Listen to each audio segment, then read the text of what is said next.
All right, let's do it live on a Tuesday edition of Cleveland Browns Daily. My mic was a little askew. Now I think it's okay. Now you're Merely sorted. Beau. Great Z. How are you, buddy? On time and thriving, brother. As we go through this amazing line out of Gibby. Well, we're 1 out of 20. Yes. Great. 1 out of 20. Yes. 19 of the last 20. This is Gibby's. I'm just going to read this directly from the rundown that Gibby provided. It's great. Final thoughts and takeaways from Sunday's win over the Bears. Figure we didn't get to everything yesterday with the remote happening and Zegura showing up late. Unnecessary shot. Are you on now? Now I'm not on. Now you're not on. Where's your button? Now I'm on. Oh. Hold on. I started the segment on. Oh. Did you do that? Did he do something? How could he do it in there? I don't know, but I didn't even You're touch the becoming button. You, my friend. Oh, so sad. Demarcation number 2. Couple of things. I want to do a little airing of the grievances. Grievance airing number 1. The official Nana. You go. Gibby do it from in there. I didn't touch can't the hit the button. button. I know when I First touch thing the he does button. is look and go, you did it. You no did one it. else could have done it. What have you did done? it. You pulled the What have you Pedro done down to me? He Pedro. built the studio. He did build the studio. He could have a all by secret, himself. a secret thing that we don't know about. He was in here with his carpenter buddies Oh, yeah. putting Yeah. this thing together. He's like, let me Just a create great limited weekend in functionality, except for this. Great weekend coach. Did you hear that? Great weekend season. It was. It was. It was. It was great. thriving. You guys are going to broadcast from the media room. Nothing to see here. Nothing to see here. No. But when you are the designer of such a functional studio like this one, Oh, man. and you chose not to include an on-air light, I think it's possible you included a secret mute button back there secret to, mute? to limit me. I like that. I like the idea of Gibby creating You secret can't mute say buttons. it's not possible. He's capable. He's capable. There's All no right. question he's Grievance capable. number Grievance 1. number 1. Go ahead. Continue. I had to console the official Nana of the show for about 15 minutes this morning Yep. while she went through what you guys had said about me at the beginning of right. yesterday's show. And she said, like, was Beau really going to stop being friends with you? I said, no, Mommy. He was not really going to stop being friends with me. But she was concerned. Yeah. She also noted that if she were to give out an award for the best takedown of me and trash talk, she gives that to you, Beau, and not I won. to Gibby. I won. Yeah. Well, first of all, Nana. I don't need an award. You did it on your own yesterday. Thank you. By the way, grievance number 2. But wait, real quick. Let's answer for your grievances. Yeah. Justified, but also I said you had one chance to totally redeem yourself, and but you didn't know what that was. I didn't. I did not. You did not know what it was. But all I wanted in the lead of the show was the real truth. I just wanted to keep playing golf. That's all I wanted. I wanted to finish the poll. I wanted to finish. That's it. I wanted the truth. I didn't want nonsense. You started with nonsense, but then I quickly, what did it? And then you went to the real truth. Right there. And I then, did. And then, my brother, you are again. Yes. Continue. And it feels good. Grievance number 2 is that apparently I wasn't late enough because after the show concluded, Okay. I went back out to meet my wonderful group of gentlemen. Yep. We had 2 holes to go. We promptly went birdie. Oh, that's good with the handicap situation you were working with there. So for 11 holes that we were together, Yep. we were 9 under. For the 7 holes that we were not together, still 2 under. Okay. However, we finished 1 shot out of the money. Oh, boy. 2 shots out from winning the whole enchilada. Oh, no. And so there was some talk that, boy, we Could feel we have- like if we had had you Oh, yeah. the whole time. I will say as a little pushback from that, someone who knows how skilled you are at that specific game, that those who saying, boy, if we could have had you more, it's possible that there was an over-reliance on you to begin with. No, it turns out that we were a tremendous team, and we had a pep talk. We all got together, and we said, look, we just have to be good 20% of every shot. Yeah. That's right. it. That's it. 20%. 20%. And, for example, the last hole that I played with my group, we're fast friends now. Naturally. I hit the drive. Another gentleman hit the chip. Another gentleman made the putt. Oh, really? Spread it around. Just the team. It was like together we were all rowing in the same direction. It felt very much we were smart, tough, and accountable. Felt like we were the Cleveland Browns. That's how it seems to me like, I mean, do you want them to host the show and Gibby and I can go play golf? We could bring them in here. No. And you and I'm them not could, looking to are replace you looking guys for a as new friends. brotherhood, a new wolf pack? Absolutely not. I'm looking, Kind of feels I'm that looking way. for a We transformative were turkey. besmirched. I'm looking for a pool hangout. I'm looking to get on the Jordan court. I was Talk playing to Bootsy about that. I was shooting hoops with Bryce the other day, and as he's shooting, he's like, buckets. And then he comes over, dropping dimes. And I'm like, where'd you hear that? He goes, I made it up. Made it up. Sure. What a kid. Sure. Just a zest. Incredible. A zest for life. You know who else rows boats? Minnesota. And you know what happened to them Saturday? Bupkis, Bowling Green, rolling on. Keep on rowing the boat. It's good that there was such a clear, obvious tie-in to that, a segue into that comment, joining the program right there, which is really probably my favorite part about that. It was such a natural, just a natural on-ramp to who that. else rows a boat? Do the Ziggy thing, Gibby. Do the Ziggy thing for the people. Oh, Isaac Zumba. There you go. Let's there you go. Because they have that. They have Sky Yuma. So you both have things that are weird that you chant. So that's a good job out of you. Yeah. That's good. I thought when he said, who else was about Minnesota, I thought he was talking about the Vikings, the Norse. Right? The No, Norse no. Viking ships, they did row a boat all They got a over coach who's all about rowing the boat. Yeah, over they do. Seattle. He does row. He does row boats. That's his Rows whole it right thing. into the L column. Are you aware of this? What PJ Fleck has the coach at Minnesota? On a quick side note, I'm aware that he lost to Gibbe. he did lose to Gibbe. So he was a coach at Western Michigan, and he was an assistant at Ohio State years ago. Yeah. Coach at Western Michigan, and his whole thing is row the boat, right? Row the boat. So We've got to. go Western Michigan, row the boat. So he gets a job. So they put oars. Western Michigan's the Broncos. They put oars on the helmets. Oars. But they're To the Broncos. signify rowing the boat. So he gets the job at Minnesota. Minnesota's got a little bit of history. They've won a couple national championships. They're not great, but a little bit of history and won a national championship. So he gets to, and they say Sky Yuma, right? Correct. What does Okay. that mean?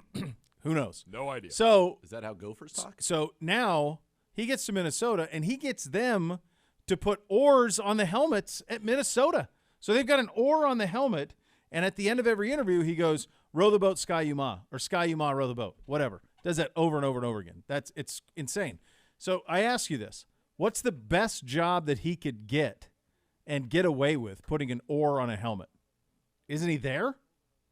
For example, if he was hired at Wisconsin, they're not putting an oar on a helmet at Wisconsin. I was thinking the Naval Academy. I don't think they're going to do anything to the helmet at the Naval Academy. I don't think they would either, but at least it makes sense. Right. I mean, this makes no sense. But this is an oar is on the helmet. Like, what's the best job you could get? The highest job where they would acquiesce to your nonsense. And I think he's probably there. He can if he was winning all the time in Minnesota and he got hired at USC, would USC be like, oh yeah, you can put an oar on that thing? Of course not. Hold on. This is a huge fail in my opinion. Of course you are in the Minnesota, the Great Lakes regions, right? Yeah. You have got a gopher already as your mascot. Fantastic. Golden, in He's fact. golden, I'm yeah. told. Quite regal. How do you not rodent turn skill. your logo into then a team of 4, maybe 6, I don't know, gophers in a canoe rowing? How is that not what we're doing here? Well, he may be doing that. But you can't just have an oar. You got to at least have the gopher rowing. The gopher's gone. It's just this oar. They He's can't got have an oar. it. The It's gopher crazy. needs to be there. The gopher's the key to the whole thing. That's what they said about Caddyshack. Yeah, that's right.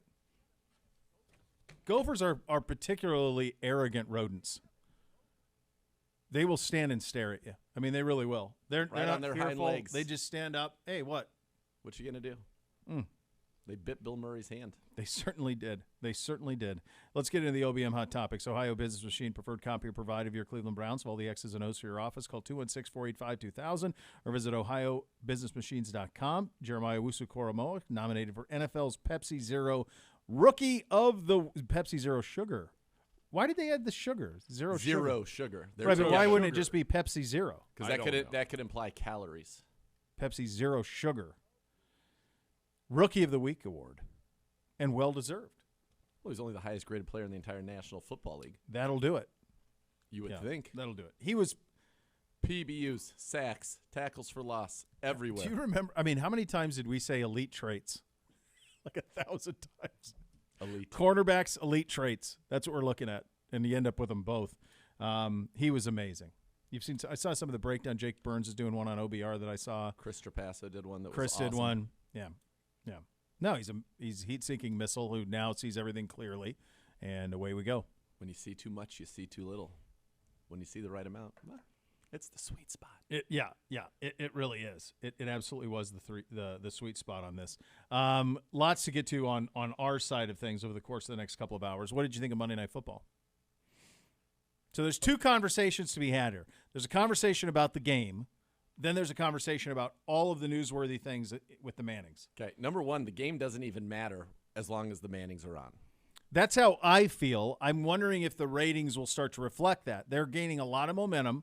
They get nothing but A-list guests. Like you go Stafford, LeBron, Saban. Chris Long's in the fourth quarter. Eli gives a double bird. That's what a 9-year-old did to me in Philly, and I love it because his apology was tremendous. Sorry if anybody's offended by this. And then 2 seconds later, Chris Long, this is all your fault.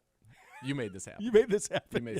Pit sweat when they're given. I mean, the airing of grievances. That all right, let's do them first. Then let's do them first. We'll do them first. Then we'll talk about the story. And that sweatshirt right there. Yeah, that's the sweatshirt you want. Which one is there? That's Brownie the Elf in the black. Cleveland Browns equipment. Yep.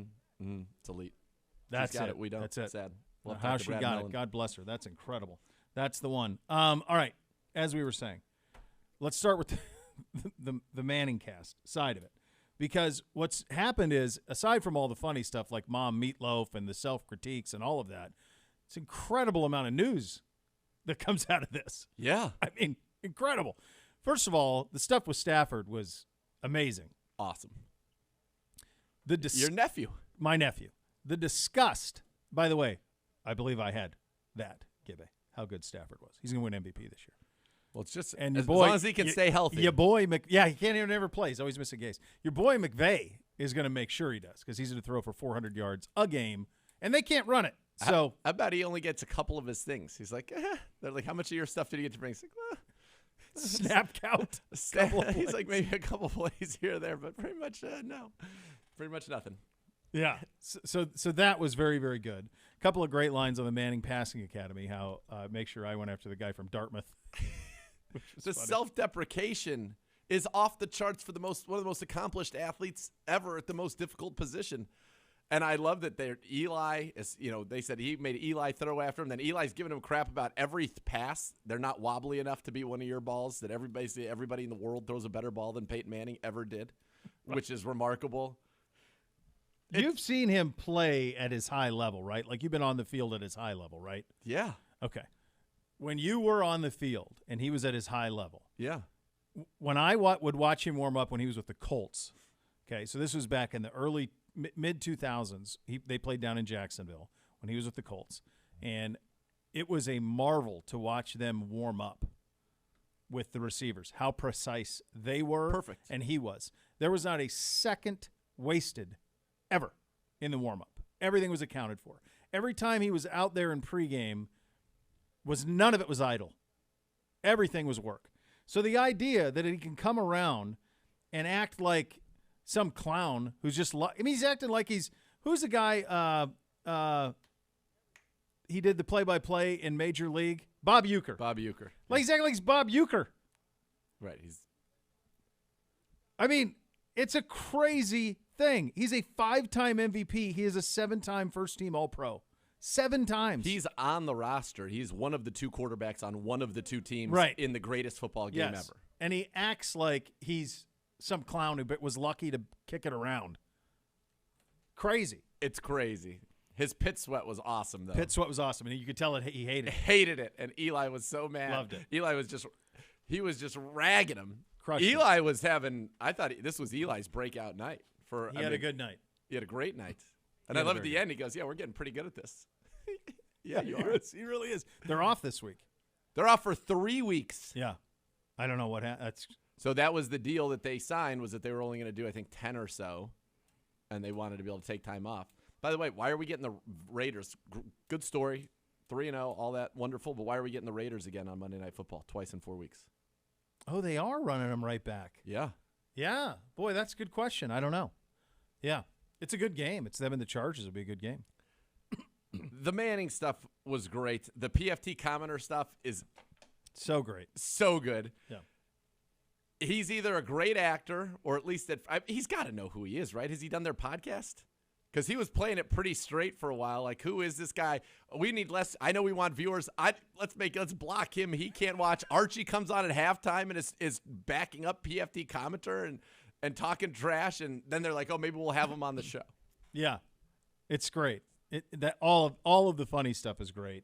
They had LeBron on. They're getting his A-list. They get the A-list of the A-list. How about LeBron calling the play?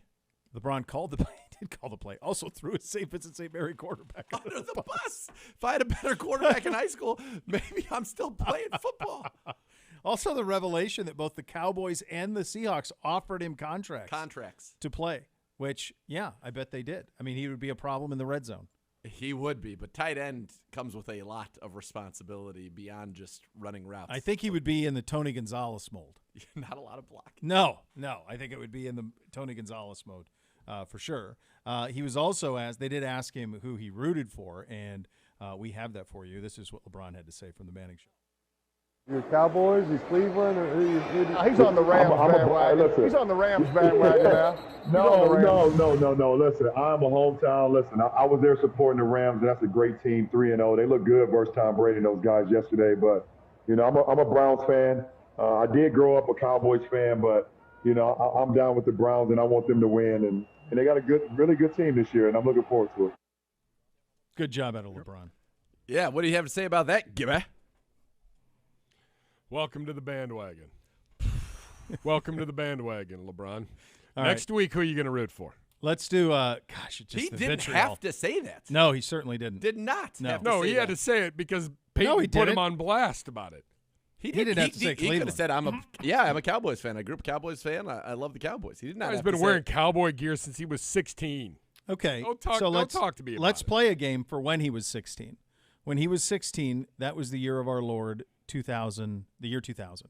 He was 16. When did this organization come back to the NFL? 99. 99.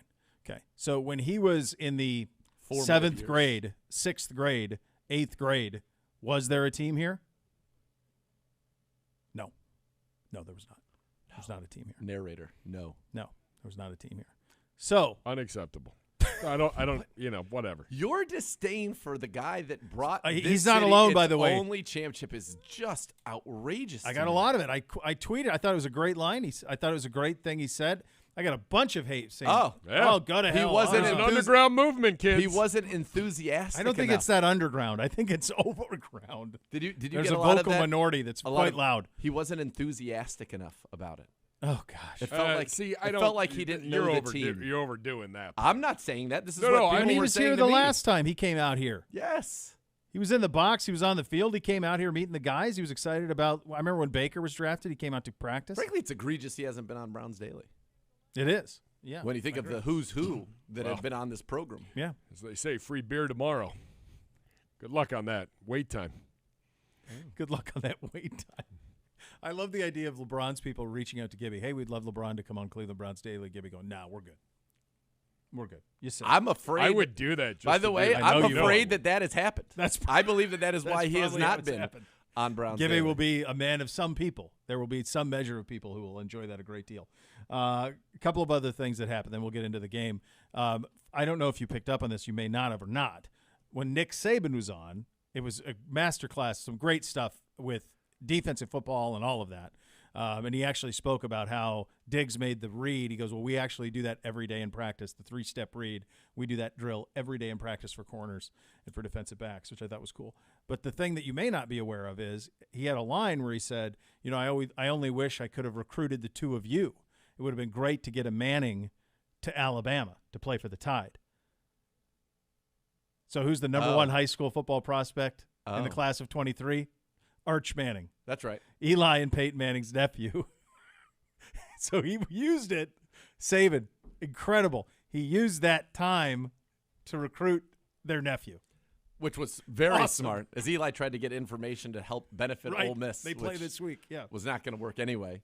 Nonetheless, yes, of course he's no dummy. Not Not the gonna greatest waste any lighting. time. Not the greatest lighting No. I've ever seen. But exactly how you'd want his office to look. Yes. Dim, mahogany, Oh, yeah. leather. Was that a red leather chair? red What is leather it chair. look like? Yep. Yeah. Uh-huh.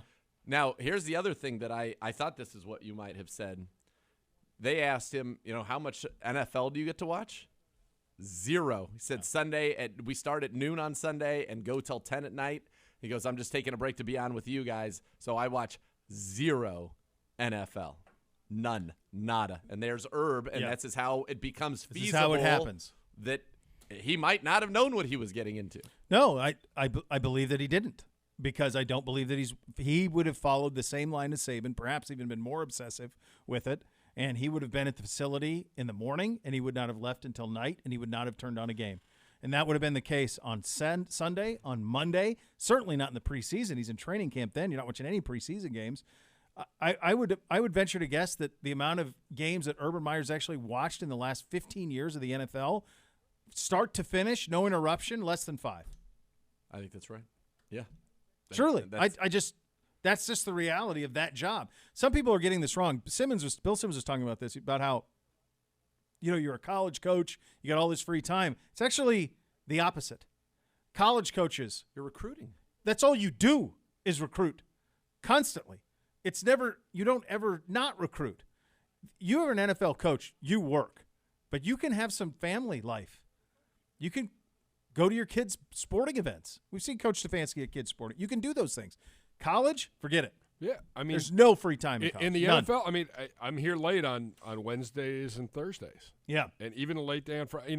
By Thursday night, the game plan's already in. It's in. By Wednesday, it's in. That's right. That's right. So, like Wednesday, they might be here till 7 or 8, but Thursday, if they're here till dinner. That's right. Friday, they're gone by mid-afternoon. And that never happens in college. Never. No. So that's how that job offers no free time, which is why I think guys like Ryan Day at Ohio State could say, you know what, I like to coach in the NFL, man. I just want to call ball plays. Yeah. Like, I don't need to deal with kids throwing off their jerseys in the third quarter because they're subbed out. Like, I'm going to call ball plays. And the irony is that it's exactly the opposite of what Urban Meyer turns out wanting, because this is all football. I mean, that quote to me from Hard Knocks, I will never forget that. Right. It's just I told you football. when that happened, I said if I were Jacksonville, I would have hired the other one. Yeah. I would have hired Ryan Day, and then Urban could have gone back to Ohio State. That's what I would have done if I were them. Yeah. But they did not. On the actual game, is Dallas good, despite McCarthyism? Are the Eagles bad? Yes, no question. But is Dallas good? They have an explosive offense. They've got a good offensive line, and I think they've got some playmakers on defense. Yes. The last part, I think, is the big point. I think that's the big takeaway, is they've got this Diggs kid had a big game last night. Pick in every game. Parsons coming around the edge is a problem. What? He's an edge rusher now. Good for them for just saying, let's not worry about making him something he's not. Let's just put him here. You go back to Hard Knocks, and you realize this was in the works when he's off with, was it DeMarcus Ware? Yes. And they're doing all the hand fighting. He's teaching him all those little tricks of the trade. And if he would have been graded as an edge rusher coming out, he would have been picked higher.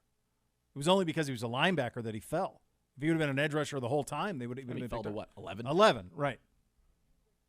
So they're going to feast on that division. They're frisky on defense. They got ball hawks, playmakers, and offensively they're pretty elite. Now they are pretty poorly coached. The worst. Peyton, the disdain, the dismay. What about he just hates bad ball. him? And then he's like, and we had just had a great conversation. I'm probably going to have to call him again and apologize. But this is not okay. No, he hates his pain at bad play calling, bad coaching, and then bad execution by quarterbacks. That's the other thing you and I were talking about is even Stafford, the rooting for quarterbacks to just do well is a stunning thing. There seems to be zero jealousy. It's more like anybody who's playing quarterback, I want you to do well because I think I know how hard it is to be successful in this league. That it's a very elite club. Yeah, it's a and we know how hard it is, and so we all have each other's back. That goes way back. Remember those quarterback club back when we were kids? Of course. Get some nice Zubaz maybe. You would get some Can I make you really happy right now? Please. This has just been announced. Okay. Curb Your Enthusiasm returns for its 11th season on Sunday, October 24th at 10:40 p.m. Let's go, LD. Pretty good.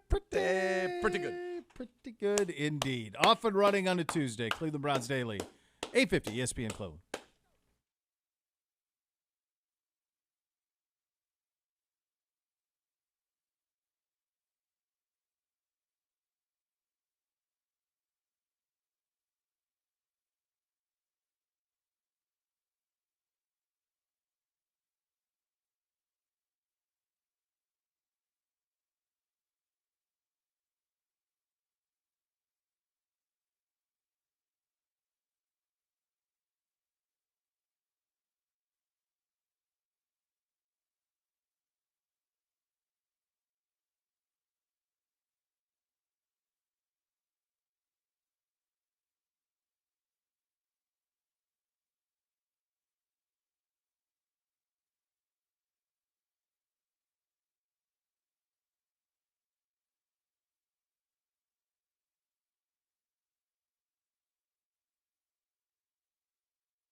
And Beau Bishop here for Raising Cane's. Raising Cane's presents, the other rules of football. Don't drop the water, buddy. Rule 1. Is that a rule? Rule A1. Rule 1. Serving cooked to order chicken finger meals always earns you extra points. And there's no penalty for excessive cane sauce dipping. That's Rule 2. Raising Cane's ready to tackle all your chicken finger game day needs when it comes to winning on game day. Cane's Rules, One Love, and a proud sponsor of Ohio State Athletics. Go Bucks. And with that, we head on the hotline for a visit with our good buddy, Sir Andrew Gribble, who joins us after what was just a feeding of bears to lions, if you will, my friend. My goodness, that defensive line for the Browns. Gribbs, I wanted to get your thoughts on this, though, first, because and I talked about this yesterday on the show. I felt like that was the first game where Joe Woods had everything at his disposal that he wanted in terms of the health of the back end of his defense. Obviously, you want Anthony Walker Jr. there, but Delpit, JOK, Harrison, Johnson, the corners, married to the defensive line. Now, you're not going to play a rookie quarterback or a coach the way Matt Nagy coaches all the time. But in terms of what this defense is aiming to be, I felt that was the first time that he was able to do it. Where do you sit on that? Yeah, I agree with that. I mean, obviously you're missing both Anthony Walker and Sione Takitaki. Those are two starting linebackers for you. So you're never at full strength in the NFL, but clearly it'd be great to get both those guys back in a week or two. But yeah, I mean, everything just worked, and it's kind of interesting to, like, when I was looking at the playing time breakdown and I was seeing, like, if this really was the full Joe Woods experience with how you utilize guys, the Browns just didn't play many plays. I mean, they were on the field for 45 snaps, which is, like, as low as I've ever seen for a defense. So when you look at it, you're like, 17 plays for Grant Delpit, that's it. But then you look at the percentages, that's about right. And then you look at the way JOK was used. I mean, that's about right. And I think the most telling thing that you see from the play breakdown of those guys is really, outside of Malcolm Smith, who played about 30 plays, and then JOK at 23, that's about it, really, for that linebacker group. I mean, this is what we talked about with the defensive backs, the dime and the three safeties and a lot of corners. I mean, this is what Joe Woods couldn't do last year, and then it's what they are doing this year with a defensive line that just brought it all game and really made the rest of the job easier for those guys behind. What I liked about it is we were what we thought we were going to be. Dime, nickel, basically exclusively. We played under 5 snaps, I know, of base defense in this game. And so we're getting our best 11 guys on the field, getting those athletes on the field. And when you think about the speed that's added by a Jeremiah Owusu-Koramoah, you think to yourself, man, this is a defense that has an opportunity to be very, very special. And we saw that unleashed. Now, you're not going to hold anybody to what we did. It was a historic game. Yeah, first time since 46. It's what it was, 75th anniversary, no big deal. But you got to see how we want to play defense, and we did make some adjustments from what we had been doing the weeks before, and I thought it looked very, very good. On the back end specifically, Gribbs, and I'll count the back 7 because we'll get to that front in a second, that just dominated this game. But all of a sudden, it just feels like windows close so fast now with the speed that was really out there on Sunday. Do you agree with that, Gribbs? Yeah, and I just think you're not really seeing the busts and the blown coverages and things like that you might have seen in previous years. And yeah, I mean, the biggest play of the game that Chicago had was a questionable pass interference call down the field where Fields threw it up and he was surrounded by a bunch of Browns defensive backs. I mean, I think that's why you're hoping Greg Newsome's injury is not serious and hoping he can get back soon because he's played so well. I thought Denzel Ward had a great bounce back performance at week 3, and then I just think John Johnson III, I mean, he's as advertised, and I think he really ties it all together in the back end of that defense and just makes you so much more sound back there where they're keeping things in front of them, not getting really burned for any big plays. And the more plays you make the offense run, the more chances are there's a mistake or a big play and a turnover, a chance for the defense to get the ball back. So I think they're in good hands with the secondary as they've seen it so far. And Nathan, your point earlier, the historic performance, I mean, that's a bar that's probably not going to be cleared anytime soon because it doesn't just take all 11 on the field. It takes all 22 on the field for a performance like that to happen. And Chicago had its issues, but the Browns did a good job of exploiting every single one of them. Yeah, I mean, I think it's something that it's starting to go around. I mean, you could tell it in the moment in the stadium, like it felt like coaching malfeasance, what Nagy was doing with Fields, or rather what he was not doing with Fields. Like you're gonna protect with 5 the vast majority of the snaps, you're going to have a problem against this defense. And he did it stubbornly, just kept doing it. And Miles and Jadeveon just feasted. This was the idea, right? We've wanted Andrew Berry's wanted Jadeveon Clowney for 2 years. This is why. Is because you put the two of these guys standing next to each other, and it's a nightmare. You just can't block them. Yeah, and I'll throw Tack in there as well. I think he's really been good in his snaps that he's been getting and getting off the edge and really providing that kind of burst off the edge. You guys probably saw the clip that Robert Mays put out where Tack goes around the edge and Miles is just wreaking havoc in the middle of that offensive line. I mean, you get all three of those guys on the field together, good things can happen, especially in passing situations where you know they're going to be throwing the ball. I just think it really was a good collective effort, and really I think it was just what made it so good is that it was just such a big jump from week 2 to week 3. And that's what you wanted to see, how they responded to an effort that I don't think they felt good about. I know fans didn't feel good about because I think they just thought the Texans would come in and roll over and not do anything on offense, and that just wasn't going to be the case. But, I think that they took that personally, and now that they've set the standard on what they can do. I think the Browns defense last year had a performance like this against Washington where everything clicked and they set the standard on this is what you can expect if we bring our best effort. Now you just want to match that a few more times, more often than the Browns were able to match their week 3 performance last year against Washington.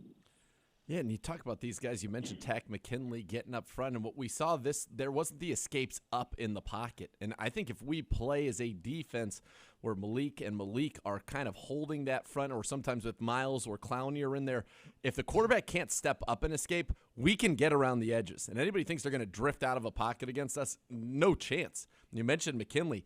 Miles gets around the edge better than anybody. Clowney was pushing. Both Maliks were pushing. It just felt like, and I talked with Joe Thomas about it. We had him out there yesterday and then talked with him again today. He goes, at some point, they just kind of, that line gave up. He called one of the blocks attempts that Jason Peterson, he called it a carcass block where you just try to be dead on the road and make them fall down and trip over you. Just dive at his legs. He said, that's just, it's too much, and that's kind of the effectiveness, though, that we're seeing from this group when everybody's firing on all cylinders. Yeah, and it really, I talked to Malik Jackson after the game, and I asked him if there really is a momentum factor with sacks, and I think that was clear, and he agreed. I mean, it just seemed like once you got the first and you kind of saw the rattled look maybe in Fields' face and really the lack of adjustments that offense was making, and really getting a sense of what kind of offensive line you were going up against. I mean, it really just took that group to another level. And it got to the point in that game where you were just disappointed if they even got 5 yards or got a first down. You're like, why aren't you getting a sack on every single play? Because it just seemed, well, when you get those first couple, it seems so easy. And then on Sunday, they just made it look easy. And I think, again, it's not going to be that easy moving forward. You got some really good offenses coming up on the schedule, but now I think it's a good kind of confidence booster for a defense going into these games against some really good offenses. I think that they know now that this is an improved product, that this has the chance to be really good, and they have a chance to be the side of the ball that helps this team win games, because the Browns offense was not great in the first half. They weren't at the same level they were those previous 2 weeks, but you had the defense really hold you in there and then allow the offense to really figure things out in the second half. And certainly so. Let's talk about our offense, and I want to just bask in the glory of Kareem Hunt for a moment here, Gribbs, because the idea that he's here too, and a little bit of a reminder of that. And I don't know where this quote came from. I mentioned it yesterday on the show, and I want to run it by you because I think it's the best example of what it's like watching him run. He and somebody said it on Sunday. They said, "Look, it's as if every time he runs it, he's running like it's the last time he'll ever get to touch a football." And that's about what you feel like watching him. He runs with a reckless abandon, and he is so valuable. A monster game out of him, and a reminder to the rest of the league over a 17-game season that not only you got to deal with Nick Chubb, who I think's best back in the league, Kareem Hunt's probably in the top 5. Yeah, and I think it's interesting because they're both like guys that could be starting running backs and every down backs for a lot of teams in the NFL. But to me, it's like they're almost so different in the way they run, and it just brings a different dynamic to the offense. But Kareem really, I mean, it just, like we talked about the defensive line getting momentum, it seemed like Kareem just had it going just with the way his style of running, just breaking tackles and really just taking advantage on that 29-yard run of some poor efforts by some Bears defensive players at the end there. He was just making the most of every single opportunity. It seems like he's mastered the way of looking at the defense when he's got all those blockers in front of him on screens. I mean, that's the thing. He is so good as a pass catcher that we sometimes forget about that, especially when you got a guy like Demetric Felton who's emerged as well. But it's really it's just such a good 1-2 punch. And it's one of those things where you don't see him much in the first quarter, but you know he's there and available to you. And it's just a different – even when you put him in the second quarter, that defense on the Bears is going to be a little bit more tired than he is, and he comes out there full force. And you compare it within the division. I mean, these are guys, Chubb and Hunt, that are playing maybe 30 snaps a game. And you look over in Pittsburgh, and they're playing their running back every single play of the game. And I think that is such a luxury to have, where you have these guys so fresh in the second half and just putting teams away. And really, the ability the Browns have had to run the ball in the second half of all three of these games is something that'll be really important moving forward. Yeah, it is. It's the greatest luxury. And even Chubb, his first 11 carries, I think, went for 30 yards. Yeah. His second 11 went for 50-something, because at that point, Kareem had worn them down, and the Browns had really taken it to that defense. And the physicality of it is something that it wears on you. And, you even saw that last night in the Monday night game. The Eagles' D was on the field. It felt like the entire game. Couldn't get off. And they couldn't get off field, and then all of a sudden it's just Zeke and Pollard, and they're just picking up nice chunks on the ground and being able to get it done against them. For the Browns now, as you kind of look forward from this Bears game, actually, before we do that, you brought up Demetric Felton. Last year, our longest punt return on the season was 13 yards. We had multiple 13-yard returns. In fact, he averaged 14 yards a return on 7 returns in this game. How big of a difference do you notice that in the special teams area, getting somebody who can make people miss? And now we're not just punt catchers anymore. We're actually returning them and doing some things with them. Yeah, and it's interesting. I was more surprised the Bears just kept punting and kept giving him opportunities, and his yardage total would have been even higher. It would have been even higher without some of those penalties on those plays. I mean, and to put some more perspective on that stat, the Browns had 115 punt return yards all last season. That wasn't even the worst in the NFL. That was fifth worst. I mean, so Demetric Felton literally had more yards Sunday than some other teams had their entire seasons last year. I mean, it was an impressive performance, and he just looks so comfortable back there for someone who's never done it before. I mean, not at UCLA, really not in his past at all. And so he came here really with the mindset he might be a kick returner, but now he's doing both, and that's just a good weapon to have. And it's just been so many years that you've had some kind of make you miss guys on punts for this team, and it's just refreshing to see. The big thing is with him is going to always be back to ball security. I think when you start making all these moves, part of us always gets a little nervous about where that ball is going, and I think that no matter what, that still is the number one important thing. But if you can add a few more yards the way he's doing it, that just brings a different element to Browns special teams. There's a little of Sean McCoy to the way that the ball is in the arms of young Demetric Felton. Sometimes it's a little out there, like a loaf of bread, but so far he has kept his hands on that loaf of bread. This tweet courtesy of Ben Axelrod said the Browns currently second in Football Outsiders DVOA, fourth in offense, 10th in defense, sixth in special teams. And they'll be taking on a team this week, Minnesota, that is a good offense. Kirk Cousins has not thrown an interception. He's got a streak that dates back seasons now of having a quarterback rating of 90 or better in every single game. They've got Jefferson and Thielen, and perhaps Dalvin Cook will be back, but anybody who plays fantasy football knows that Alexander Mattison was pretty good filling in for him last week. They just came off a game where they were down 17-7 and then went 23-0 on the Seahawks to win that game handily, as a matter of fact. Kevin Stefanski's return. This is a big one, Gribbs. What's kind of your early look ahead to the Vikings and the challenges that they present? Well, listen, I mean, the way they closed out that game on Sunday was a Kevin Stefanski dream. I mean, they let the Seahawks have the ball for just 19 plays in the second half, and they just had these long 7- and 8-minute possessions where they just took off all the clock in the second half and just never gave Seattle an opportunity to really do anything. To kind of add to their lead. So it really is. It's an offense, Minnesota, that's really good. And I think the big matchup is going to be, what do you have at corner if Greg Newsom's not able to go? It would be a big opportunity for Greedy Williams against one of the better two-man wide receiver tandems in the entire league. The one area of weakness, I think, for Minnesota this year that's not been the same is their pass defense. This is a team you could probably throw the ball on, but at the same time, you got to watch out for Danielle Hunter, who's been really, really good off the edge for them. So this is again, the Vikings could easily be 3-0 going into this game with the way the ball's bounced for them and their first 2 losses. So this is a good team, and clearly the offense especially built in the same mold that Kevin Stefanski left. So it's going to be I think these are 2 very similar teams in a lot of ways for this kind of matchup. I mean, they're a Greg Joseph field goal away from beating Arizona in Arizona, who's considered to, That's too much for Arizona, though. They're the kings of fortunate 3 games in. They are right now, but I'm just saying this Viking team should not be overlooked. You have a very competent professional quarterback. No, you've it's got a pro some team. studs. It's a playoff team. We're gonna have to be clean. Yes. Good stuff, Gribbs. No problem, guys. All See you later. See you later, buddy. Literally, Senior staff writer. we'll See him right out here. Yes. Senior staff writer Andrew Cripple joining us on the hotline there. The Browns High School Football Game of the Week is back, presented by Ohio Cat in association with MedLiminal. Fans can vote now to determine this week's game on clevelandbrowns.com, at Browns on Twitter. Poll closes Thursday at noon. Here are your candidates. Kirtland at Perry, Strongsville against Dover, North Olmsted versus Bay, and South Range versus Niles McKinley. The winning team for the selected game of the week receives $2,500 for their high school football program. Vote today. We go around the league. Coming up next, you're listening to Cleveland Browns Daily on 850 ESPN Cleveland.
You know, when you're dedicated to bringing the best value to your customers, you got to do a little work. And at Northeast Factory Direct, they're founded on the principle that quality shouldn't have to cost a ton. They prove that every day. They keep the savings and the overhead low. They buy by the truckload. They pass the savings on to you, their customers. During Northeast Factory Direct's garage sale, you can find queen pillow top mattresses starting at just $3.99, double-sided pillow tops for just $6.99. And when you buy that Queen Prestige mattress for $6.99 or King Prestige for $7.99, you're going to get a bundle of stuff for free, a set of sheets, 2 pillows, a mattress protector even. Check them out, West 140th Street in Cleveland, Lakeland Boulevard in Euclid, or Freeway Drive in Macedonia. Shop them online anytime at northeastfactorydirect.com. A couple of things around the league. Richard Sherman is en route or is in Tampa Bay being checked out. Apparently there was a conversation between Tom Brady and Richard Sherman, and now he is down there. They are down 2 of their top 4 corners right now. Scheme-wise, does he fit what they do? I know that Tom Brady's been trying to recruit him for a while, and I imagine if Tom Brady wants him to be there and Sherman says, yeah, he'll go in. Now, he's much more comfortable in zone. Yeah. He's a zone guy as opposed to running around playing a lot of man, but I think they do play. If you give me a second, I'll go and look up what their tendencies are. But he's a good player. He's a winner, and I think that's what attracts Tom Brady to Richard Sherman. And so I'm guessing that is what he is banking on, that he's going to be. And here's an experienced guy who knows what he is doing. All right, here we go. Team coverage breakdown for the Tampa Bay Buccaneers so far this season. I'm going to bring it up in just a second here. Of course, the internet is going a little slow, but he's still. I still think he's a gamer and somebody who knows what he is capable of doing. And they also know that they're going to have to beat that Rams team, and that Rams team has 5 problems in the pass game, not counting the running back. But Jefferson's a problem. Jackson's a problem. Woods and Cup's a major problem, and they got Higbee. So on any given amount of plays, you throw a combination of, bless you, those people out onto the routes, you better be able to cover. All right, so they play cover 2 26%, quarters 20%, cover 3 21%. So that's 2/3 of the time they're playing zone. Cover 1 only 10%. Cover 6 right, which is another zone coverage, 4%. So, yeah, they're a zone team. They're a zone team. So the fit there would be a good one, yeah, beyond just all the obvious of it being a good one. Josh Gordon reportedly headed to Kansas City. I had hit his career. It's such a crazy thing because it feels like this happens. And, he was here for a second time when I was here with the organization doing this show with you. And I remember the excitement of him, of when he got here, and the stuff that even then, that was 2018, that he was still able to do physically was astonishing what he was still able to do.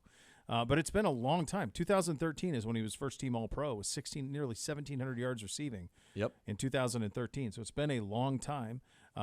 He hasn't played regularly in a while, even in the last few years. Hasn't. Last time, was he in Seattle last time out? 2019, he ended up in Seattle after he was with New England for 6 games. In that, 20 catches, 287 yards, and a touchdown. Then went to Seattle for 5 games, caught 7 of his 11 targets for 139 yards, so 19.9 a catch.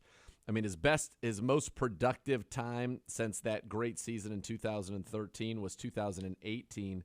In 11 games with the Patriots, 40 catches, 720 yards, 3 touchdowns, 18 yards a catch. I mean, the fact of the matter is, he started with us that year, didn't he, in 18? He did. We traded him while we were right before week 2. Right, yeah. He had 1 game. He had a touchdown. His only catch in week 1 was a touchdown in that game in 2018.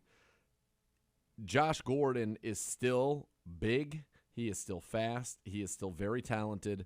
And going now to Kansas City, and he's going to start on the practice squad, but he is at the point where he is likely to, rise up and make their active roster. He's a guy that even if he's 70% of what he used to be, he's going to be a problem as the third guy you're worried about defensively. Yes. Because you're going to devote a lot of resources to Tyreek Hill. You're going to have to devote a lot of resources to Travis Kelce.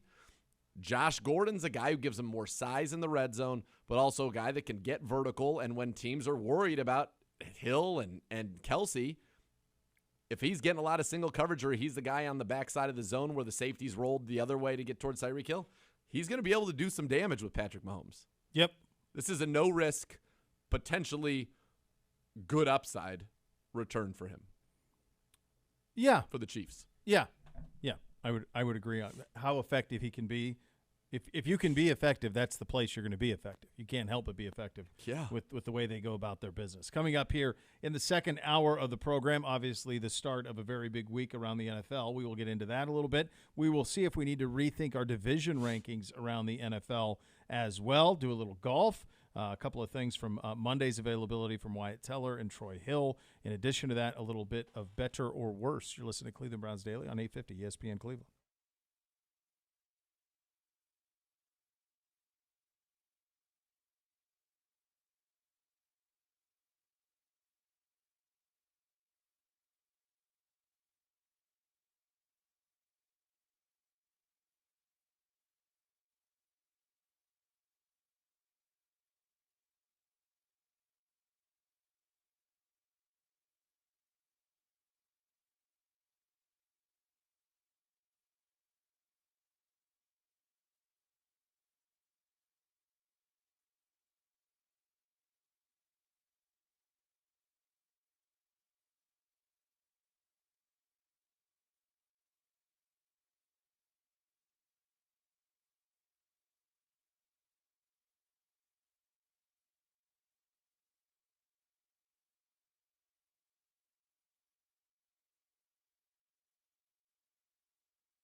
Welcome back in. Second hour, Cleveland Browns Daily. Beau Bishop here for my guys at Weather Seal Home Services. Do you have a leaky roof, loose shingles, roof discoloration? Don't head into the winter with a bad roof. Call Weather Seal Home Services now and get a beautiful new roof before the season ends. Plus, choose between free gutters or Gutter Guard. Also, get up to 7 years, 0 interest with approved credit. Trust in Weather Seal to do the job right for the best price and the lowest monthly payments. Call 877-351-SEAL or go to weathersealhomeservices.com. What is your you saw the NBC promo, right, for Hello From the Other Side. Of course. Amazing. What are you hard to sing? Even took Al's breath away on Sunday Night Football. What? So Belichick, by the way, Belichick was on. Does he do a weekly radio hit? WEEI? It's not a hit. It's a full hour. Belichick does an hour with them every week? Every week. And by the way, Jeez. usually because Donovan listens. Because Donovan, avid radio listener. Yeah. Mr. Donovan, the voice of the Browns. The voice. He will text me and he will tell me, just a heads up, you might want to tune in now. This interview has gone south and we're 7 minutes in and Bill has stopped talking and there's 53 minutes to go in the hour. So he's contractually obligated somehow to do this hour. He gets paid. Yeah. And it's part of his – he don't need the money, though, so they must make him do it. Must just be part of what they do. They're just used to it, and they do it. Because I know Brady used to be on – hour. I'm double-checking. It's at least a half hour. Brady used to do a hit every week on WEI, too, in season. He did a hit all the time. So I wonder if Belichick replaced Brady in that hit because it was a Monday hit. Belichick would do Mondays. I think Brady did Tuesdays. Jeez. That's unbelievable. And I don't know if EEI. So what? I don't know if they're the home of the Patriots. I don't know, but that is absolutely wild. So Belichick was on, and he tells this story about how it certainly wasn't. You'd have to ask him about that. It certainly wasn't because we didn't want him. The Tampa Bay situation may have been better for him, but certainly wasn't that we didn't want him. Brady, I've already seen clips of an interview that he did, I want to say with Darlington on ESPN. Is it Darlington? Well, he does a podcast for Westwood One with Jim Gray and Larry Fitzgerald. Yeah. Okay, and then there's also a video of him doing a sit-down with somebody at ESPN that's going to end air in Sunday Right, Countdown. Darlington, because Darlington had that whole thing last year. I think it was Darlington. So I think he's doing that, and he's like, now isn't the time to reminisce. It's not time to do all of that. You can say whatever you want. It's going to be an incredibly emotional night in Foxborough for those fans. Yeah. I mean, I heard Peyton ask LeBron about it. It's not, and it was amazing how LeBron remembered the date, December 2nd, 2010. I was there. Were you in the building for that one? When his return? Were either of you guys there? For LeBron? Yeah. Yeah. First time? The first one? Yeah, the first one back? Yeah. I thought it was uncomfortable. I was uncomfortable in the surroundings. There was a lot of security. You did not I thought feel safe. I thought the anger was palpable. Way too much. Too much. Way too much. I was uncomfortable by it. I was also back for his first game on the return, which was much more positive. Which the one back here, right? Back here, yeah. I was too. That was right after we did a coach's show on coach Thursday. show, I want to say at a B-Dubs. In Fairview Park, Mr. Sinkar. Yeah. And then exactly. And that was amazing. That one. That was everything good. This will be the Patriots will honor him in the biggest way possible. They will cheer him loudly. He's going to break the passing record in this game. He's 70 yards or thereabout. Small sample of the people I know that are huge Patriots fans who are now also Buccaneers fans and have season tickets now to both, who will be in attendance. They still love Tom Brady. I mean, absolutely. Their allegiance in many ways, I feel, is almost more to Tom Brady than necessarily even the Patriots. And now Brady's dad and, the TB12 trainer, they're kind of putting all the blame on Belichick, and Brady is saying, don't listen to my dad, or, I'm going to put him in a home. Was that real, that statement that is going around? I don't know. That he's saying, do you know what I'm talking about, Gibbe? I do not. All right, hold on. There was a Tom Brady statement that I felt like it came from a legitimate. Okay, it's from Sports Illustrated, so it must be, and retweeted by Monday morning quarterback. And they said he's poking a little bit of fun, obviously. This not to be taken completely seriously, I would guess. But this is what he said. Brady Sr. had told NBC Sports that he felt vindicated by his son winning, blah, blah, blah. So Brady, on Monday's episode of the Let's Go podcast, in which 7-time Super Bowl winner co-host alongside Jim Gray, Brady said he actually prepared a statement that he wanted to say on the topic of his father's comments. And this was the statement. Comments made by Thomas Edward Brady, a 77-year-old insurance company CEO who should know better at this point in his life, doesn't necessarily reflect the views or positions held by his son, Thomas Edward Patrick Brady Jr. It doesn't say they don't. He says doesn't necessarily. Doesn't necessarily. So yeah. Furthermore, should Tom Sr. continue to speak out on behalf of his son without the express written consent, Tom Jr. reserves the right to eventually put him in a home against his will. That's all I have to say. I will say this. I prefer Buccaneers Tom Brady. He's got much more sense of humor.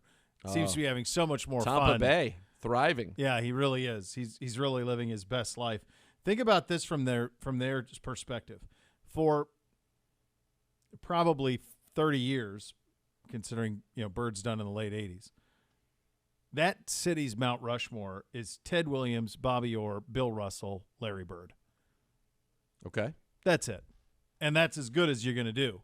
Ted Williams, Bill Russell, Bobby Orr. You can make an argument in all three of those cases they're the best to ever play their respective game. Larry Bird is on even another level probably than the three of those in that town, right? Yep. Brady's. You talk to anybody in Boston, he's now in it. Of course he is. He's in it. But who are you throwing out? You going to throw out Bill Russell? 11 championships? No. You throwing out Bobby Orr? You're throwing out Bird. You throwing Bird out? I don't think. Not a chance. I think. Really? I think. Bill Russell would go before Bird. I think Bird No is to way. Boston. My hunch is Bird is to Boston what Bernie is here, except Bernie won 3 MVPs and 3 Super Bowls. That is what I think Bird is to Boston. Because you got to think about the age of the people that would still be fighting for Bill Russell to stay on there. Yeah. I mean, Ted Williams would probably be the one. maybe he could go too just because of age. Just There's for a time how when- long it is. And There's a time they really loved the Rocket in Boston too. Short-lived though. yeah, that was not particularly long. He couldn't handle Dave Stewart in the A's. No. I'll tell you that. But No.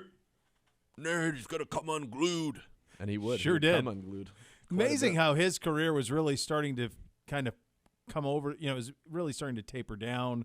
Effectiveness was starting to wane, and then magically, it all came back better than ever. From punching into buckets of rice. That's what he said. That's all it was. Buckets of rice. Yeah. All right. I'm more excited for the pomp and circumstance than the game. I don't care about the game. The game doesn't do much for me. It's gonna be awesome. But the pomp and circumstance is going to be Yeah. pretty cool. I mean, Tampa should roll then. Yeah, and what they do for him will be. I'm interested. Yes. What him in that circumstance, they have to stop it when he breaks the record. Have to. Oh yeah. They stopped it for Breeze. Like they'll stop There'll it be a for him. moment. He's only 70 yards. Will they boo Belichick and cheer Brady? No, No. they can't. No, you cheer them both. But I think yeah, it's tricky. All right, Gibby wants a challenge for us this Tuesday. Re-rank the divisions in the NFL 8-1. I've done it. I'm ready. All right, I'm gonna go. I'll do it right now. I'm just seeing this. Well, we can start at the bottom. Yeah, I'll start get number 8. there. Number 8 is without question. In my mind, it is the AFC South. Correct. Is number 8. The Texans. There's not Colts, one good Jags, team. And the Titans. They're 2-1, but they have a negative point. Every team in that division has a negative point differential. That's not good. No, that is not good. I think that's clearly it, and I think it's number 7's very easy too. NFC East. I did also have the NFC East at number 7. Now I think it's interesting at number 6. Now this is where I had a tough time. 4, 5, 6. The top 3 were very easy to me, and then 4, 5, 6. Actually, top 4 were pretty easy. 5 and 6, I bounced around a few times. I'm curious what you're gonna do. All right, I'll go AFC East. That's what I did. 6. 6. Same. Yeah. So my thinking was the Bills are great. I think the Dolphins stink. I think the Patriots stink, and I think the Jets are atrocious. Yeah, the Dolphins have big problems. I mean, they got big problems with the quarterback situation. The Jets are an unmitigated disaster. Yeah, it's Do you know all that the on. Jets have a negative 50-point differential already? Jeez. That's pretty wild. Because they're playing Beau's favorite quarterback, Who's my favorite quarterback? Zach Wilson. Yeah, I loved him. Lots Loved him of, coming lots out. of favorites around right now, Beau. Lots of favorites around. Oh, so supportive. Team. All right, so AFC. All right, so AFC East is 6. I think I would go NFC North 5. We have the exact. That's pretty good. I actually wrestled this, but I also have the NFC North 5th. NFC North on the 5th. strength of the Packers. I think the Vikings are better than people think. The Lions are a little frisky, and the Bears. Well, they weren't great on Sunday, but I think they are better than that. But it's more on the strength of the Packers being that elite. Yeah, Lions and Bears aren't very good. Minnesota's middle of the road. The way I settled it was if the NFC North played the AFC East, I thought it would probably be 2-2, but I thought if anybody had a chance to go 3-1, it would be the NFC North. I don't have a problem with that. So then I go NFC South 4. Same. Yeah. Now that I wrestled with putting them 3rd. Well, that comes down to do you believe in the Raiders? Because I have AFC West 3rd. Oh, not me. You have them 2nd. I do. So I have us 2nd. Okay, so I don't know let's if I talk can about make. this. Boy, I don't know if I can. Now that I said it out loud, but it might be on reputation. Might just be on habit. Like you're just habitually put us 2nd. But what I've seen from Pittsburgh, it's hard I to thought about imagine. putting us 4th, honestly, behind the NFC South. Well, yeah. I mean, you think now that we're talking about it, because the 2 teams at the top of ours, you feel pretty good about both of those. But do you feel that good about the Ravens? Yeah, I do. I still think they're really hard to play on a week-in, week-out basis. I think it's a roller coaster playing them. Sure. And they are certainly a team that playing from ahead, you feel very good. I thought that Detroit game was trap game. You could see that coming from 100 miles away. Coming out of Kansas City. If you paid attention to the scores, you know how we felt about that.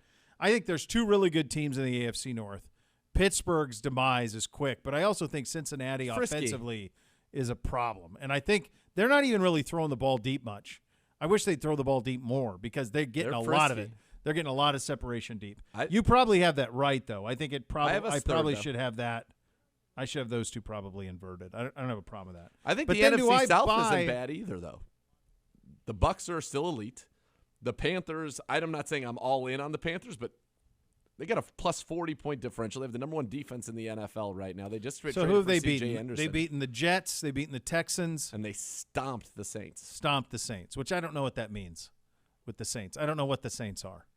That's the strangest outcome in the NFL this season was Saints-Packers. They bounced back. Can we agree on that? That's the strangest outcome of the season. They stomped the Packers. They stomped the Patriots. Not that we're big on the Patriots. But right. A solid performance against them. Yeah, credit them. The Falcons are garbage, but their top 3 is pretty good. And the Falcons did find a way to win a game, shockingly, but that was to beat the Giants. Our division, I think it's the demise of the Steelers relative pulls to us back. Pulls us back a little bit. Yeah, I think there's some fool's gold out west, though, too, in the AFC West. Like, I don't buy Denver. I mean, they've lost Hamler and Judy now. Chubb's out. They're 3-0. They've beaten the Jets. Yep. Who else have they beaten? I don't think they've beaten a good team yet. Denver. I don't think Denver's beaten a good team. I don't think they've beaten a team with a win yet. Jets, Jags, Giants. Okay. Yeah. So I think that's paper tiger. In dominant fashion, by the way. As they should. Their defense They're is well excellent. coached. Their defense is really good, although Chubb's down now. Yep. And they're without their 2 best receivers. Yep. Well, Both they still got done. Sutton. Yes. But Judy and Hamler are done. So I think they're a little bit of a paper tiger. I don't know. Like, if Denver played Pittsburgh right now, I would probably pick Denver, but I bet the line would be 1. I think they beat Cincinnati, though, and I think they're the 4th. I don't know that they beat Cincinnati. I think they're the 4th team in that division. I do too, but they're at the top of it. But the Raiders, right. The Raiders, the biggest shock is the Raiders, to be honest. I mean, that's one of the biggest shocks. And they beat good teams. They beat the Ravens. Yeah. They beat the Steelers. They beat the Ravens. Yeah. That's why the AFC West, I think, gets the nod over us. They've some victories right on over us. Yeah. I think you have it right. I just don't think that Denver seems like the biggest fake 3-0. I'm fine with that, but I don't think we can take them lightly on Thursday night. No, they'll play well. Yeah. They'll be well coached, and Teddy's not going to make mistakes. And like Thursday night games sound. are weird. And the NFC West, though, is clearly number 1. Well, I think the big takeaway from the NFC West is there appears to be something wrong in Seattle. I mean, that's games they in a were row up where they huge put on the Tennessee brakes on. Yes. at home, blew it, They were up You huge in blew the it, fourth boy. quarter. Oh, you blew it, boy. They were up big in the fourth quarter. They were up 17-7 on Minnesota and gave it all back. They can't run it. They're weird, man. I think that's one of the biggest. That's if you want to biggest positive, give me the Raiders. Shockingly positive, Yeah. shockingly negative. It's Seattle. Those would be the two that would swing that way. Did you guys watch the Ryder Cup? Were you able to watch it this weekend? I didn't watch a single stroke. I did not have it on once. They need to move Okay. that out of football season. Yeah. It can't be in the fall. I love the look No. of fall golf. Shut the But- PGA Tour down for 2 weeks. Yeah. Go play the Ryder Cup. Yeah. Okay. Would you do it in the spring or would First you of do all, it in the late Friday, winter? Saturday, glued to it. Yes. Loved every second of it. Obviously missed it Sunday, You don't which watch. is a shame. You don't watch college football though. I don't. Yeah. Not over the Ryder Cup. Yeah. It was awesome. Yeah.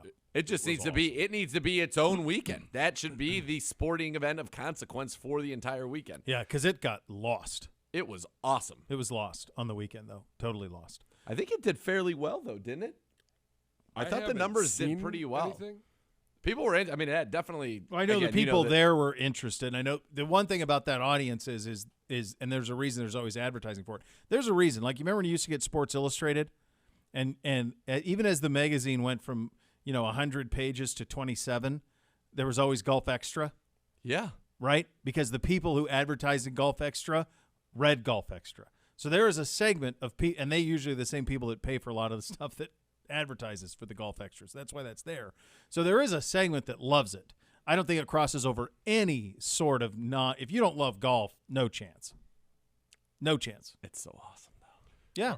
All right, so this is Whistling from 2 Straits hours looked ago. Awesome. I want to play there so bad. The TV ratings, $500. Yeah. Already checked. Already looked into it. $500 get you on Whistling Straits. Yeah. Not terrible. Men of I'm sure we could get on without that. I bet we know some Call people. some favors. Yeah. The notes given by the TV ratings people. The first matches played this century without Tiger Woods or Phil Mickelson. Yeah. Sunday runaway going up against stellar NFL action. Friday to Sunday broadcast windows were all 11, 10, and 6 hours. So they're setting it up to be bad. So Sunday's final day at Whistling Straits drew a 2.14, 3.5 million total audience. That's up from 1.8 in 2018. Well, that would have been in France in the middle of the either taped to later in the morning. Up against the NFL. The NFL. Well, even against college though. Yeah. He's not going to win against college football. No. Those are the two biggest sport viewing That's what I mean. entities. It needs to be in its own weekend. Do it in So July when would you when do it? everything Would you is do it? dead.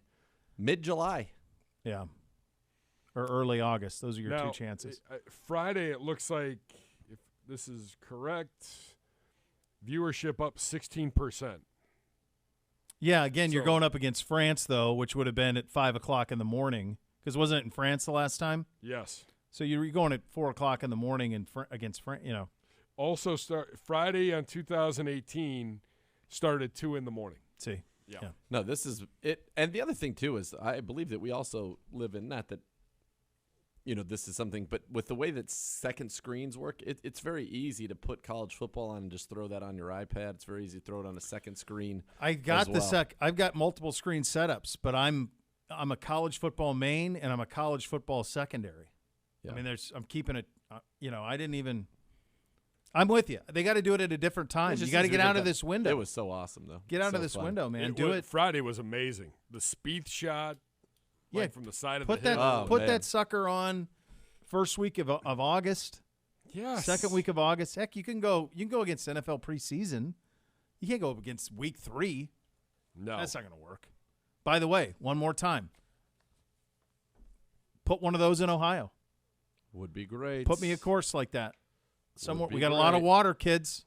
Let's take advantage of it. Whistling Straits is something. I mean, it looked like the most fun, and it looked hard. I think that's why it really sucked that the Packers game is Christmas, because that would have been an incredible guys trip to play Whistling, Aaron Hills. What is it, like Black Wolf Run or something like that? Whatever the third one Yeah, but is. You needed that. You needed that to be week 2 of the season. No, that's what I'm saying. Right now. Or I know- October, first week of October, if you're going to Yeah. Lambeau. When I worked Perfect. at ESPN Perfect. Cleveland, I know Good Karma Brands and Mr. Karmazin, they own 3 of the tailgate houses See? outside of Lambeau. There you go. They do experiences for people coming up. Oh, yeah. Where, like, you play whistling on Friday. That's right. Go to the Badger game on Saturday and the Perfect. Packer game on Sunday. Well, that's what you do. Yeah. That sounds like you're So living. now all of a sudden we're playing them on Christmas Day. You get none of that. Nothing. No.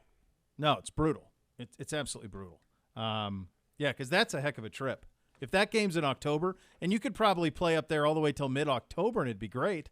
100%. Yeah. I've been up there. I've been to Green Bay for Packer games in October as a fan. It's awesome. Awesome. Yeah, put on a quarter zip, live your best life. No shame in that. All right, we will hear from Wyatt Teller, Troy Hill coming up next. We hit higher or lower, better or worse coming up at 2:30. You're listening to Cleveland Browns Daily on 850 ESPN Cleveland.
EOX Vantage has a local presence with the global footprint trusted by some of the world's biggest brands.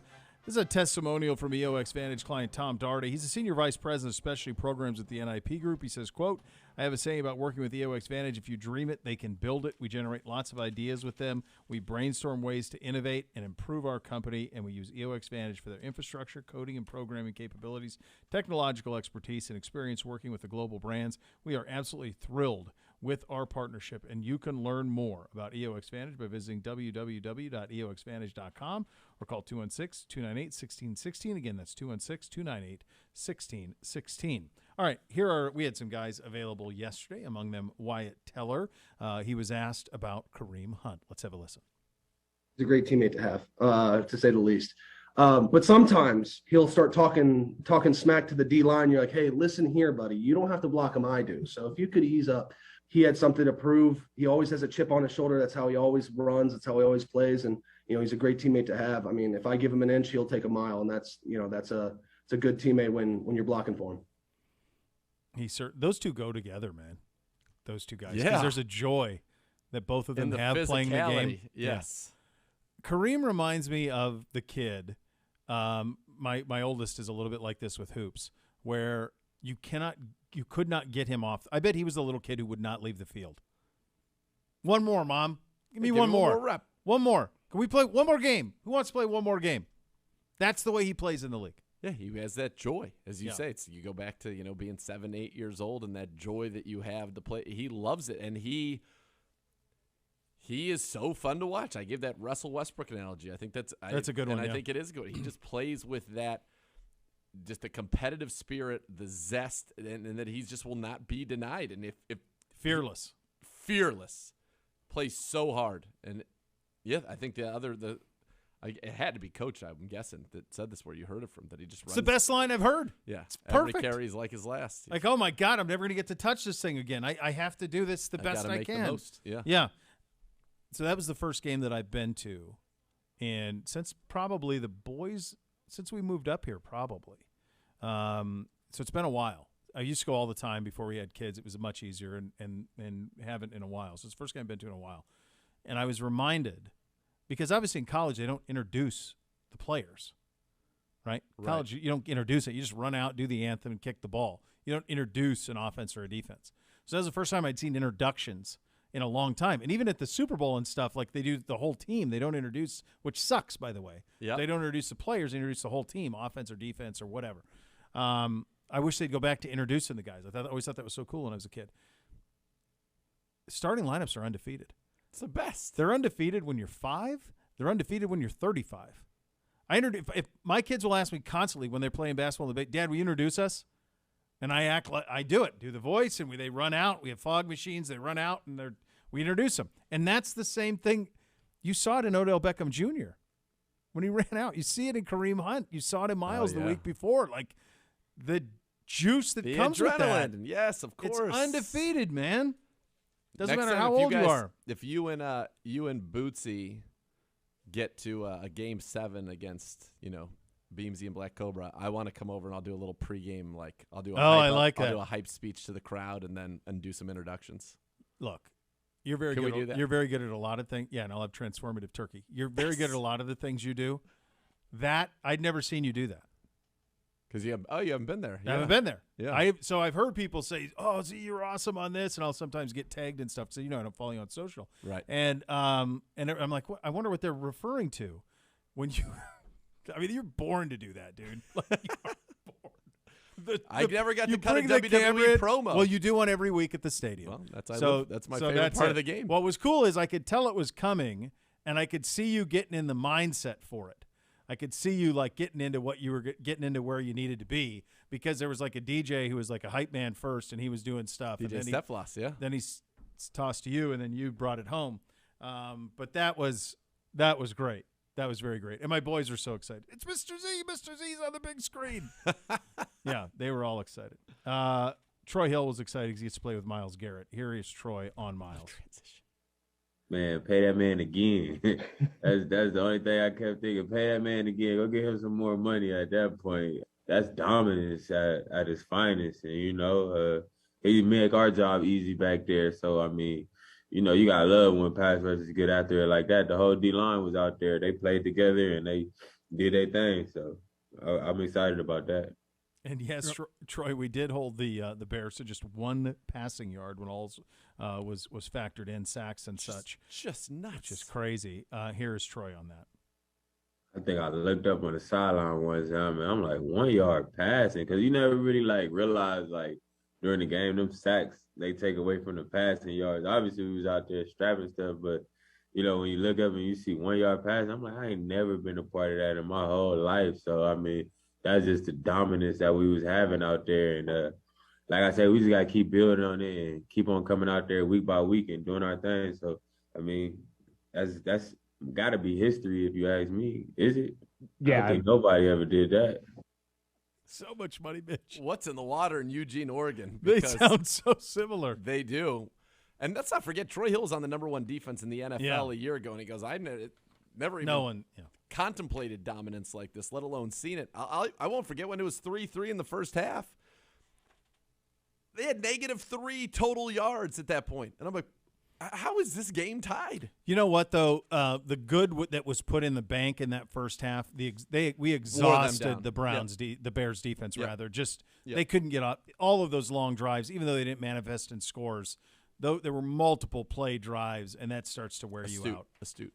It starts to wear you out. Look at that guy, young Scarlet. He was in here That's earlier. a faster saunter than I'm used to seeing out of him.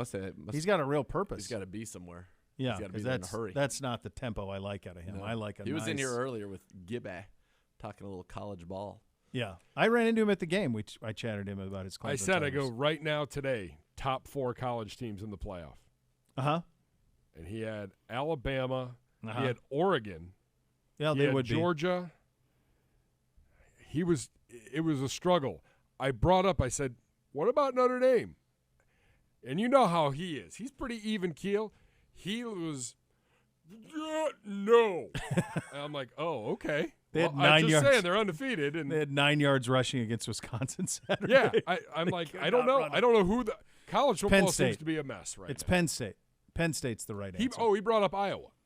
Yeah, Iowa's playing really good defensively. Penn State's got more skill, and their receivers and they beat Auburn, at their place. Penn State would be the 4th team right now. All right, we'll play a little better or worse. Yes. Coming up. Oh, it's Prisco's Power Bowl. Very good. That's coming up next. You're listening to Cleveland Browns Daily on 850 ESPN Cleveland.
Lots of bad advice out there about gambling, from secret methods to picking lottery numbers to betting big when you're on a roll. These myths can lose you money, and you get in a lot of trouble. So before you wager, find out what's real and what isn't at keepitfunohio.com. Time for a little better or worse, or higher or lower, brought to you by our great friends at the Ohio Lottery. Hello, Gibby.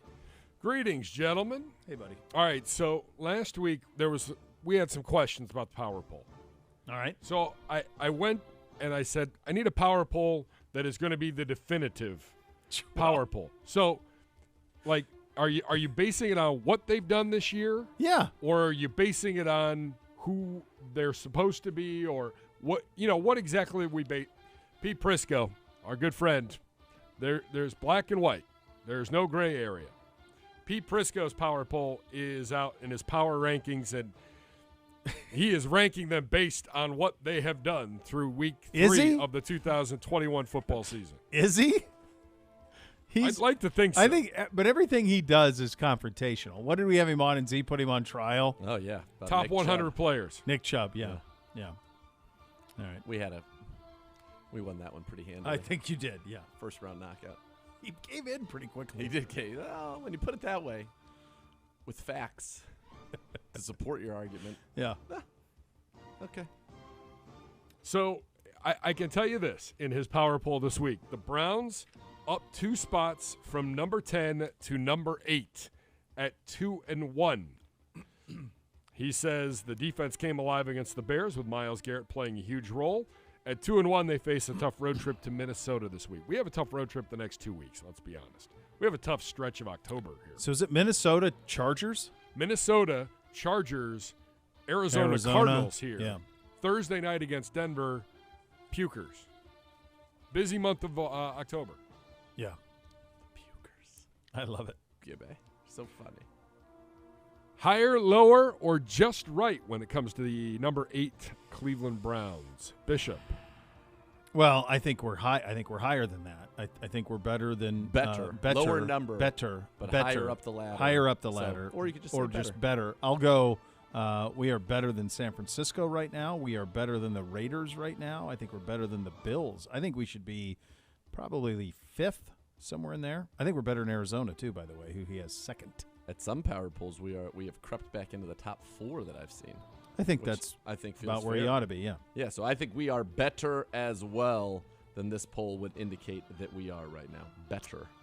All right, let's get things going. Nick, with the rest of the power poll. Higher or lower? Number 1 in Mr. Prisco's power rankings, the L.A. Rams at 3-0. Number 2 is where I need your opinion. The Arizona Cardinals, 3-0.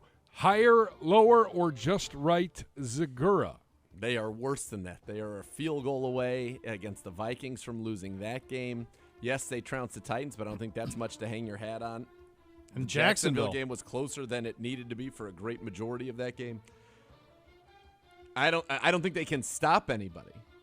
They can score, but I don't know if they can stop anybody. And right now, I think that they would be beaten in their own conference soundly by the Packers, the Bucks. I think the Niners could give them fits as well. And then in our conference, I think the Bills beat them. I think that we beat them, and we'll get a chance to prove that. I think that the Chiefs certainly beat them. So, no, they should not be second. No, and this is they are worser, significantly worser than this. His line even acknowledges it hasn't always been pretty for this team, but they're 3-0. I mean, so if by that rationale, then why isn't Denver 3? If that's what we're doing, Or Carolina. If we're just worried about the record, if we're not worried about who they played or how they look in the games, then Denver should be 3. Right. Put Carolina 4. Let's go. Yep. You got to pay attention to who they're playing. Well, 4:05 on Sunday, Rams, Cardinals. Slump City. Buckle up. Ram it. Yeah. Well, they've been winning in spite of Cliff Kingsbury. I think it comes to an end Sunday. Yeah, I believe I you would have think that so. right. Yeah. Next, Higher or lower? Packers are 3. Okay. Tampa Bay at 4. Buffalo 5. Number 6, the Las Vegas Raiders. 3-0. Now comes a my tough God. one. The Chargers on the road. Higher, lower, or just right? Bishop. All right. I I made a critical error in looking down this list. Okay? Okay. What is the line on the Chargers and the Raiders? Stand by. I'll have an answer for you. I believe it's in Vegas. I believe. Is it in Vegas, that game? Pulling it up right now. It's in L.A. It's in L.A. And it's Chargers 3.5. 3.5? So favored on a neutral field by half. But pick them on a neutral field. Wow. So I think the Chargers are better than the Raiders. I think the Chiefs are better than the Raiders. Raiders are a nice story. They're similar to Denver and Carolina. Similar. They were more impressive wins than those two teams. Definitely. No question. But they are not better than those teams. They're definitely not better than the Chargers. They're not better than the Chiefs. They're worser. Gibby. I agree. I agree. They are worser. I don't know what worser is. Yes, they are you not as good. do. They've beaten the Ravens, the Steelers, and the Dolphins. I think that they are worser as Beau goes and retrieves his pen. I have no problem with them being in the top 10 right now. I think they belong in that 9-10 range, but not 6th. So, worser. Next. Higher or lower? All right. 49ers 7, Browns 8, Panthers 9 takes us to Denver at number 10. Higher, lower, or just right, Bishop, the 3-0 Broncos. Can I say something real quick? Sure. I think that this is how power polls should be done. Okay. Your life is on the line. 2 teams are playing on a neutral field. Pick one. Pick one with your life on the line. Right. And if you pick one, that team must be ranked ahead of the team that you did not pick with your life on the line. Based on that, I can clearly not choose the poison in front of me. Exactly. They are not better than the teams behind them. They have beaten the 2 New Yorks and Jacksonville. Not great, but they handled their business. They did, and I look. I had them in the scores in every one of them. That's right. So they are who I think they are, right? They're valedictorian at summer school. It's great. They are not real. They are not real. And now, no Hamler, no Judy, no Chubb. No dice. Let me tell you something right now. Pete Prisco, with his life on the line, is not picking the Denver Broncos to beat the Chiefs. That's the standard. No, he's definitely He's not. So No. then they can't be ranked ahead of them. Come on, Pete. Next. Higher or lower? The teams behind Denver include the Chargers at number 11. By the way, Chargers playing a Monday nighter. We get the Chargers on a short week after they have a divisional game. I like that. Good. I like that. We might need that. The Chiefs at number 12. It takes us to number 13. And the Baltimore Ravens, 2-1 on the season. A very lucky 2-1 on the football season, but yet still 2-1. Higher, lower, or just right, Zegura. They're better than Denver. You'd take them on your life's on In the my line. life on the line game, I'm going to take them over you take Denver. Them over Carolina, Yes. I think, with So- life on the line. So they're better. They should be outside the top 10, but they are better than where they are. They're in like 10-11 range. Yeah, and they're still they're still brutal week to week. Like, I'm far more nervous about playing them than some teams that maybe would be ranked higher on this later on this season. They're always a challenge. It's a challenge. Lamar Jackson always makes things challenging. Again, I don't know. They're dropping everything. Hollywood Brown can't catch anything. Like, throw the kid a bone. Help him a little bit. They can't catch any. I think Hollywood Brown had 5 drops. In a game? Yeah. That's great. Yeah. One of them was, a walk-in touchdown that he dropped, right? Yeah. Come on, bro. Next. Higher or lower? Saints 14, Titans 15, 16 Cowboys 17. The Bengals at 2-1 off of an impressive win against the Pukers on Sunday. Higher, lower, or just right, Bishop? Well, I mean, if we're doing them by life's on the line game, I would take Russ over them. I would take the Vikings And over I'd them take on the a neutral Vikings, field. They even beat though them they at beat home in overtime. It wasn't on a neutral field. No, we're saying, though. They beat him at home. They beat him at home. In overtime. Right. They're in. It's the We're vicinity. saying Gibbe here, so you can get the concept. I know what Gibbe, you're saying. your I know life what you're is saying. on the Who's line right overvalued? now. Thinking this. I'm going to tell you somebody We're who's not overvalued. overthinking it. I think we're properly thinking it. That's right. I'm going to tell you this. Debatable. The team that is there are two teams, 14 and 15, that I don't know what to make of the Saints, but I know that they can't throw the ball. Like they They're cannot. about to throw get it. Mike Thomas. They back. throw for about 100. Oh, you're welcome. That's right. Also, the Titans. The Titans are 2-1. They cannot play defense. Still can't play. A.J. defense. Brown went out of the game. Julio didn't play in the second half. Didn't play. Why? Mike Vrabel had a weird answer about it. Didn't play. This Titans Weird thing, vibes. It does have some weird vibes. I still think the Saints are good. I like their defense, and I like their coach. And I like Alvin Kamara, and I think that Jameis can do enough, and they're going to get Would better. Jameis be like the stock that would break our bank if you and I had a bank? Like we just have faith in him forever. He's that it would put 2-1 our right bank- now. He throws for 110 yards a game. They He was didn't need. They didn't. picked 65 times in week 2. Yeah, but the week 1 he had 5 touchdowns. Historic. A 5 historic touchdowns, performance. 147 yards. Yeah, first time that's ever happened. Did you see the ball he threw up? No. Against Oh, New for the England? touchdown. Yeah, Callaway caught it. Come on. Faith. Jeez. It's called letting your guy make a play. Yeah. I still like the Saints. The Titans, you wonder why, if you were the Falcons, how he wins that interview and wins that job. And then you say to yourself, okay, so he was really, really good with 2 receivers. Okay, well, we kind of have that with Ridley and Pitts. He was really good with, a monster unicorn running back. Correct. So we're going to go out there with Mike Davis and Cordell Patterson. And I think Mike Davis is a fine running He's back. a fine back. But to expect that, and also not that great of an offensive line, and to expect that to work.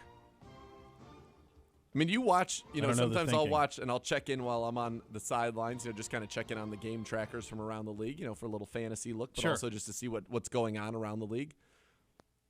I don't know how many drives they have that are like run, sack, check down, punt.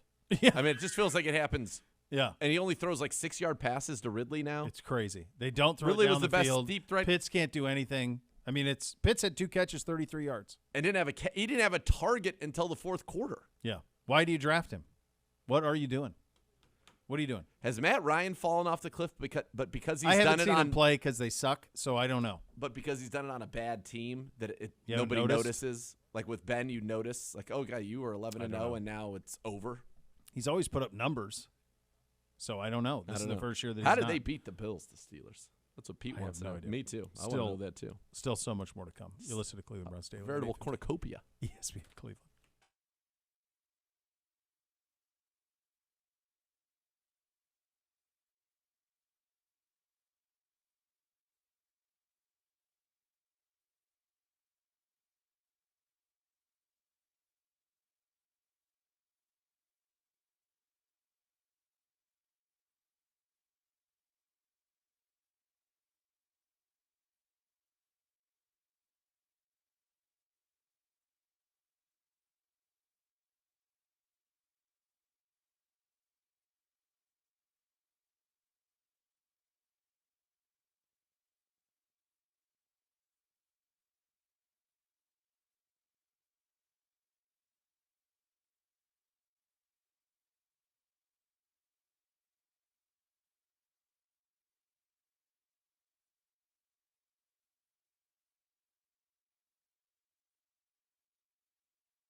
Injuries during childbirth require experienced counsel. Call the lawyers at Elk & Elk for clear answers to what happened during your child's birth. Elk & Elk is a proud partner of the Cleveland Browns. Call 1-800-ELK-OHIO today. The next level is coming up next. Do we have time for a story? Yeah, go. No, we don't. Oh, I thought maybe We'll see you tomorrow. I thought you had more. I did. I was just.